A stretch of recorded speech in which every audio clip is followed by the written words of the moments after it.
Shuaibin a.s. e njohim dhe dallohet, pra qysh është interpretuar deri tek ne, si njeriu që ka qenë shumë gojtar dhe orator, e që në mesin e profetëve, sikur të ishin, pra ata që të gjithë gjallë dhe për një herë, sikur të ishin ata në një tubim, do t'i binte se aty do të vërehej ajo ta zëm përparësia e njerit mbi tjetrin, dhe në këtë rast Shuaibi ndoshta do të ishte ai që do të recitonte poezi para tjerëve, ose do të bante fjalime për kthjellësinë e gjuhës, për oratorinë dhe për mënyrën elokuencën e tij në paraqitje si e ka pasur.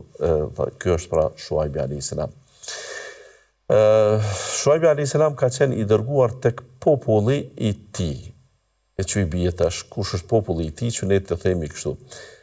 Nuk është se ditën e parë ai popull ka pasur një emër ta quajmë të përveçëm që do të njihen me te. Për këtë shpesh popujt njihen me emrin e profetit të tyre, sepse më i madh është bërë profeti se sa vetë banimi që ka pasur.